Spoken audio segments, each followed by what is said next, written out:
Hey everyone, my name is Ken and today we're going to be doing code.org Unit 5 Lesson 4 the Reminders app. So looking at this screen, let's go ahead and test out the app first just to see how it's supposed to work.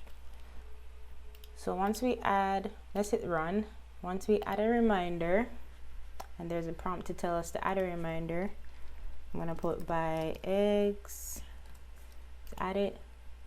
It shows up here, and then this number changes from 0 to 1. Let's say by waffles, if I can only spell, add it, and if I move forward, it takes me to my second reminder and changes the index. If I click it, it doesn't move forward, but if I move backward, clicking the left button, I can see my first reminder by eggs. So let's just try another one. Let's do by bacon. So I have my first one, moving forward is my second, moving forward is my third. Can't move forward anymore, so I go back. I see my second and my first, and I can't go back anymore. So that's essentially what the RemindMe app does, and this is what we're going to start coding right now. So let me move on to step 3.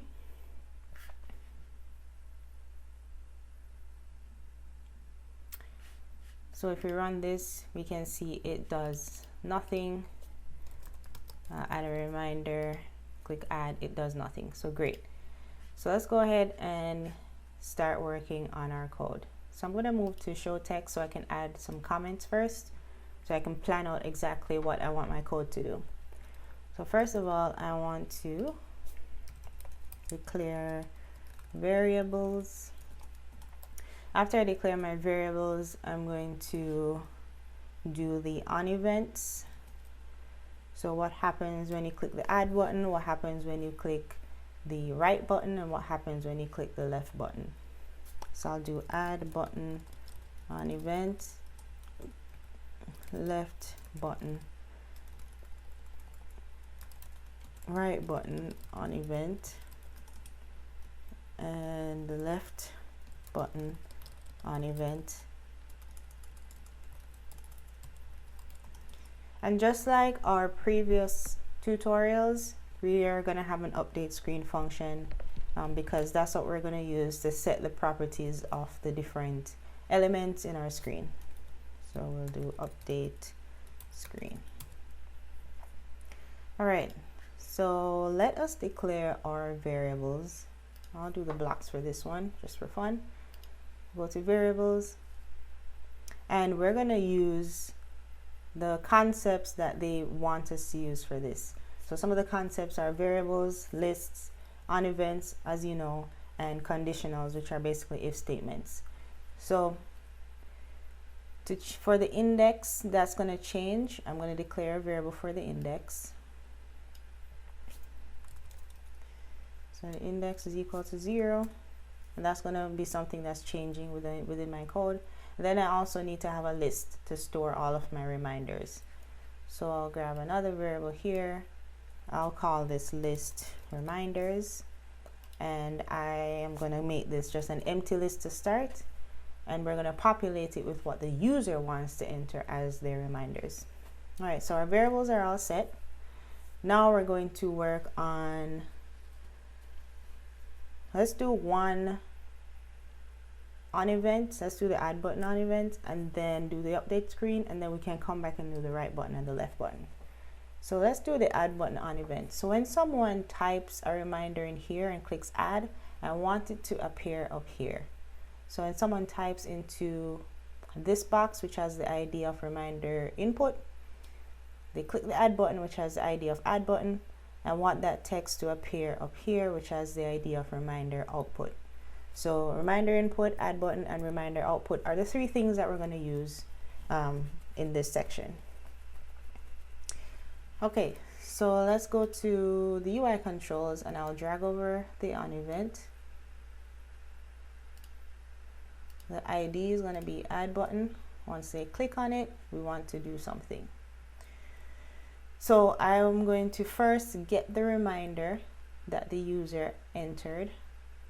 So to do that, I'll declare a variable here. I'll call it reminder. And remember, this is different from my reminders list. This is just a reminder that the user enters. And I'm going to use the get text. So I'm going to get the text of this ID, which is reminder input. So I'm going to call this reminder input.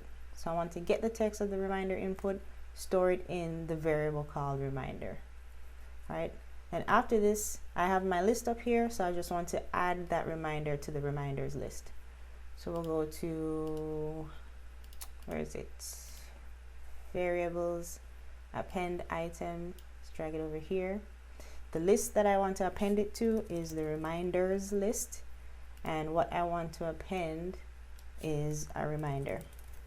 So all this is doing is adding a reminder to the reminders list.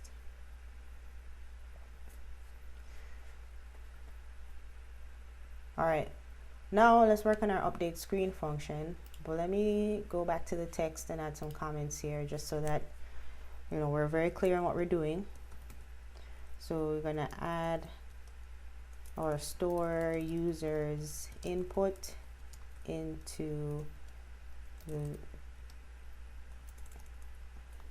a variable called reminder. That's what we're doing here. And then down here, adding the reminder to the reminders list. All right, so let me go back to show blocks. We're going to create our update screen function. So I'll go to functions, I'll drag that down here, change this to update screen. And then what I want to do is set the property of the reminder output up here to be the first element in the reminders list. All right, so bear in mind, right, we have our index variable here. So I'm just going to use the index variable as the index. So I know that may have sounded a little bit confusing, so let me just type it out and then I'll explain. So I'll set the property. I want to set the property of the reminders output here. Reminder output. This is going to be a text. And what I want to set it with, or what I want to display here, is that element that we just added to the reminders list. So I'm going to do reminders.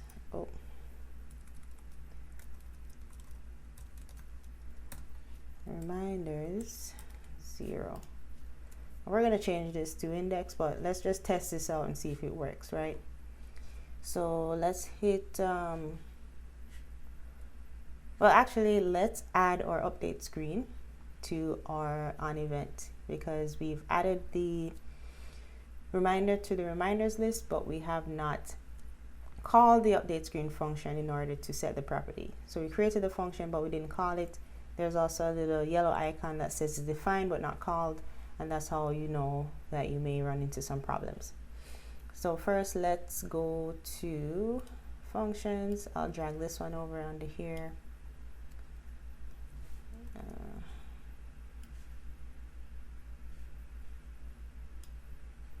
And this should be update screen. All right, so now we see the yellow icon is moved. We still have a yellow icon here, but don't worry, we're going to use it down here. So let's run this. Let's type buy eggs, add it, and now we see buy eggs up here. So this is looking at the first element in the list, right? Remember that the index always starts at 0. But as we work through the right button and left button, the index is going to change. So we can change this to be index, but we can do that afterwards. Let's just move on to the right button on event. Just want to reset this, grab an on event, and what I want to happen is whenever you click the right button, it moves to the next element in the list, the next reminder. So we're going to change this ID to be right button. When you click on it, we definitely want to update the screen, but we also want it to go through the entire list of reminders using an if statement. We're using an if statement because that's one of the concepts that they taught in this lesson. Also, if you look at the help and tips, there's the list scrolling pattern, and this is exactly what we're going to use. So for the left button, we're checking if we're at the front of the list, and if not, keep decreasing that number, right? So if we have a list of 10 things and we're not yet at 0, which is the front of the list, then go down to 9, 8, 7, 6, 5, and so on. For the right button, it's different. We're checking if the index is at the end of the list, and if not, keep increasing the number. So let's say we're at 5, and at the end of the list, you have 10 items in the list. You want to go from 5 to 6, 7, 8, 9, up to 10. So the exact thing that we have here is exactly what we're going to use in our code.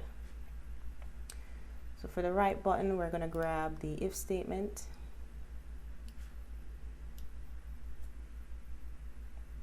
And we're checking if the index is less than reminders.length minus 1. Because again, this is the way that we're going to go on, move up to the end of the list. So if the index, which is this variable up here, if that's less than the length of the list minus 1, because again, remember the index starts at 0, then we need to increase the index. So I'll just go to show text for this one, and I'll do index plus plus. So index plus plus, as we know, is the same thing as index equals index plus 1. Index plus plus is the same thing as that. So on this line, basically check if we are at the end of the list. All right, so if we're not at the end of the list, keep increasing that index. So that's for the right button, and of course we want to call that update screen function. And here, since the index is changing, right, it could be an index of 0, it could be an index of 1, 2, 3, and so on. We want to make sure that we use that index variable here, all right, because once we update the screen and we change the reminder output, whenever we're at the second element, which would be an index of 1, we want to see it displayed here. If we're at the third element, which is an index of 2, we want to see it displayed here as well. So that's why we have to use the variable here and not a number, not a static number. So that's pretty much it for the right button on event. Let's go ahead and run it and see if it works. So I'm going to do buy eggs. Let's add it. That works. I'm going to do buy waffles. Let's add it. And then let's move forward. Now we see buy waffles. All right, so I want to go back and see buy eggs. That one doesn't work yet. So now we have to do the left button on event.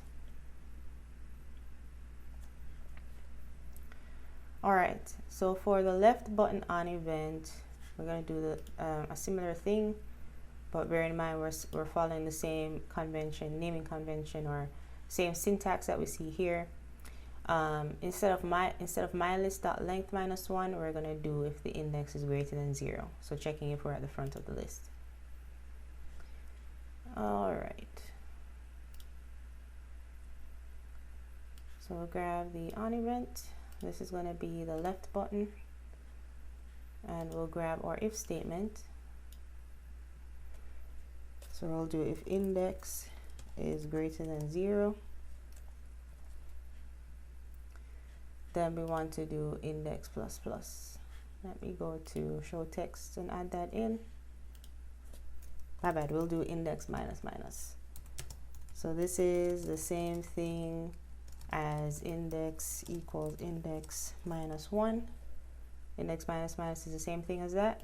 And then up here, let's check if we are at the front of the list. Whereas up here, we're checking if we're at the end. Okay, so that should take care of the left button on event. And then we just want to add our update screen, which should take care of setting the property of our reminder output. So let's reset this and run it. I'll type by eggs, and then I'll type by waffles. Moving forward, I see by waffles. Moving backward, I see by eggs. So great, this works. Now the other piece is I want to change the counter. So you see when I have by eggs is at 0. When I'm at by waffles is also at 0.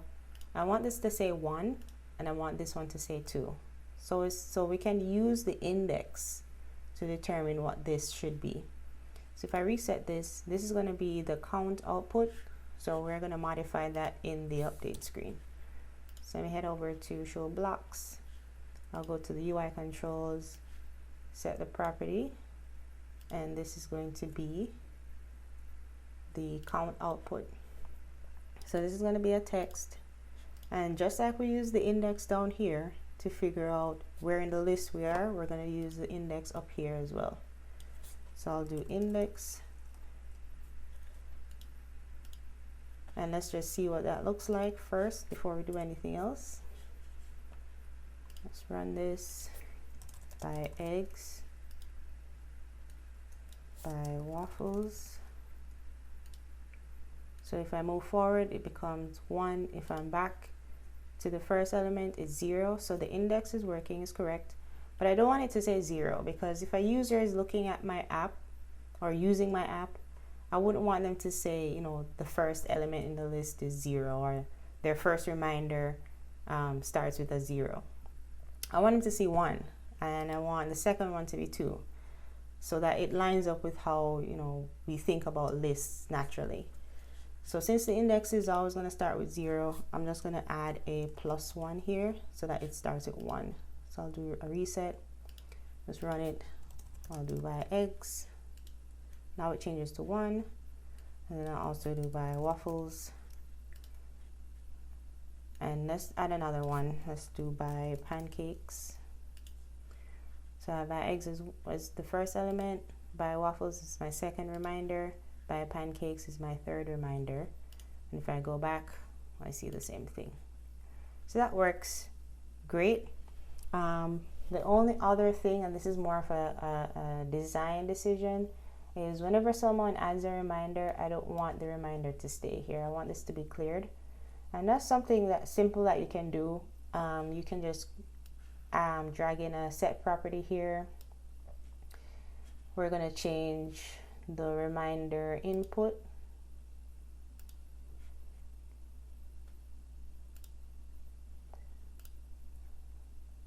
And we're just going to make it empty. That's all that we're doing here. So whenever someone clicks on that add button, or the right button or the left button, but more often than not the add button, it's just going to clear the screen or clear the text area right here so that we don't still see the reminder. So let's reset and run. I'll do by eggs again, add it, now it's clear. And I'll do by waffles, add it, now that's also clear. And I'll do by bacon, add it, that's also clear. Great. So if I move forward again, by waffles is 2, by bacon is 3, by waffles is 2, by eggs is 1. And so this is working just as we expected. So just to recap, we declared our variables up here, created an index and an empty list. These are things that are going to change as we work through our code. Then we had the on event, the add button on event, the right button on event, the left button on event, and the update screen. For the add button on event, we're grabbing the user's input and storing it in the reminders list. For the right button on event, we're basically scrolling through the list. We're scrolling forward through the list, trying to get to the end of the list and increasing the index once we get, checking if we're at the end, and if not, we're continuously increasing the index. For the left button, we're checking if we're at the beginning, and if not, we're continuously decreasing the index. And then for the update screen, we're just setting the properties of some of the visual elements that we can see here. Changing the reminder output to be an empty text as soon as a reminder is added. Changing the count output to match the index from a viewer's perspective or from a user's perspective. and also changing the reminder output to show the reminders that the user wants to add. And that is it, and I will see you in another tutorial. Thanks.